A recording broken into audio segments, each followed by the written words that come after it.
I'm kind of curious, just to start out, like this is something I've tend to ask a lot of guests these days, but I'm also quite fascinated by the answers because some people I'll say like, did you always want to be a creative growing up? Like, was it something that wanted to do immediately, or did you fall into it? And sometimes it's like, I was a lawyer for a few, decades, and then I decided to go after the thing I actually wanted to do in the first place. So with you, like, did you always want to be a creative, or was it something that you kind of fell into later on? I always wanted to be an artist, but I also wanted to draw. What would have been the perfect career would have been comic books. And when I got out of college, I had a dual major in editorial illustration and animation, but this was, late 80s. So computers really weren't around. I think maybe there was one class on Mac 2s or something. Mm-hmm. Everything was traditional animation and traditional illustration, and which I loved. I tried to write comics, and I knew I wasn't good enough to draw them. I had an illustration style, but the command of anatomy that a really good comic book artist had, I knew I just didn't have it. But I went up to New York and I tried to get a job at Marvel and DC, emptying trash cans or answering phones, and couldn't do it. And then my money ran out and I had to move back home. I'm curious too, like, how did you first pivot into 3D? Like I've known you, but I've looked up to you. Sorry, I'm gonna fucking say it. So deal with it. You didn't really look up to me when you first worked here. By the way, podcast viewers, it's late here, so I'm having a beer. That's fine, and you can call me on my shit. I accept that. Alan definitely understands having a beer. He's a gentleman who understands having a beer. I swear there was a moment where I was going to frown upon the fact that I would pull people out of the studio to go get drunk, but I've seen you drunk more than a few times, but never, you never made too big a fool of yourself. It was all right. Get by. What I was going to allude to is, like, oddly, I don't know, well, I do know why, but like I'm very familiar with the origins of Blur, because again, like especially around like Macs and desktop PCs, and we'll get into that in a second, but I think 3D, as you were kind of stating, like, late 80s, early 90s, it wasn't a thing. Like, people started to be able to point a finger when it came to Terminator and Jurassic Park and things like that, as like, oh, like visual effects or 3D or even special effects, when people didn't know the terminology or it wasn't established. With you, how did you kind of first get your big break and kind of go from there? My wife, Jennifer, had a friend that worked at a place, and this was when I lived back in Washington, and he worked at a place in Baltimore that made medical films. So they would do these films where if you had something like glaucoma, you would sit down and watch this film in the doctor's office that would tell you about it. And they had quite a big business at that. And they used this computer called a Dubner 20K, which it had 10 megabyte discs that were like the size of pizza boxes. Slide them in, 256 color paint system. And that's what, and I had an illustration portfolio, and they said, do you think you could learn to work on this thing called a computer? And I said, yeah, fuck yeah, I can. I'm smart. I can learn anything. And then I started using it, and remember, 256 colors, nothing fancy. But I immediately thought, holy fuck, I'm in the future. This is the greatest art tool ever invented.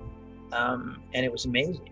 And then the following year, the first year I was there, we got a 16 million paint system with much more capability. And it had a very primitive command line 3D system. And it was called a Dubner Graphics Factory. And so I used that to make the first film that I ever directed, which was So You Have an STD. I'm not making that up. It's true. I filmed these naked models, and I did these sort of push-ins, and then I wrote some code that would like take every frame and scan it into the computer and make it look like a painting. And it was super fucking artsy and super fucking pretentious, but I mean, it was great. But the cool thing was there was only one computer, so there was a guy there already, and he worked on it during the day. So I got to work at night, and I was by myself in this big ass building, and everybody went home at 6 o'clock, and I was there by myself till 6 a.m. every morning, and in a town where I didn't know anybody in Baltimore. So after about 6 months of that, I was starting to get really fucking weird. I never talked to anybody, and it wasn't healthy. It's hard for me to describe to the guys and girls that work for us today just how excited I was when I made an apple in 3D, and it took an hour to render that motherfucker, but you know, it had specular highlight and I could rotate it, and it had a stem and a leaf, and it was just shiny, and it's just crazy.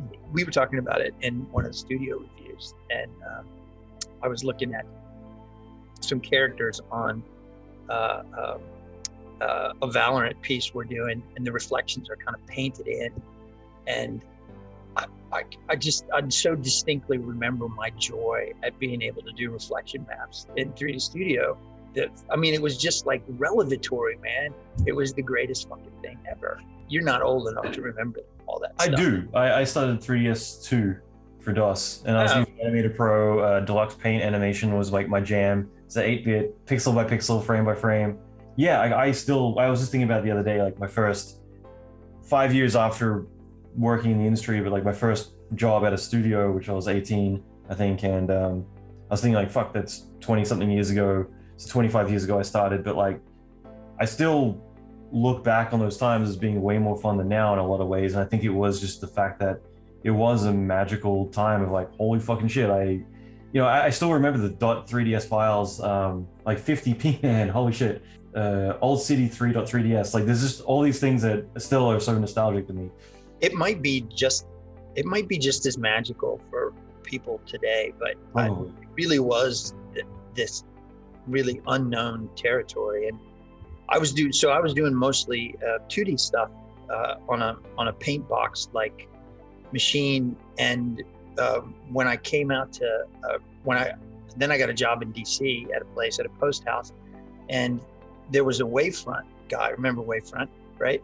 And Yep. there was a guy there with a big fucking SGI machine that was super expensive, and we were friends. But I would say, hey, I'm doing a back to school promo, and I really want a 3D pencil to come down, and he would make me a 3D pencil, but it was always like a pain in the ass. So I started looking for a program that I could do my own 3D stuff in. So you loft your own pencil? Yeah, so I could do it. It was important, man. And 3D Studio Max was kind of the one, is that or Video Toaster, and it was the greatest revelation. So I was running 3D Studio Max on a 386-33 with 4 megs of RAM. 386DX, 4 megabytes of RAM, like the good old 33 megahertz, I'm sure. But the joy of it, I mean, to those little 3D Studio previews, to see that animation, it was, it's kind of indescribable. And then after a few years, the SIGGRAPH, right? And you would go, right now it feels like, it's more of a job fair kind of environment. But back in the day, SIGGRAPH was where they announced new software. Then, you got to see the next shit that was coming out.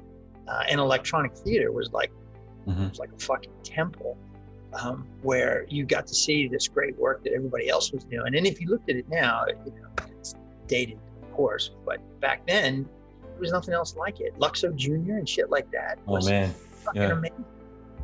Yeah.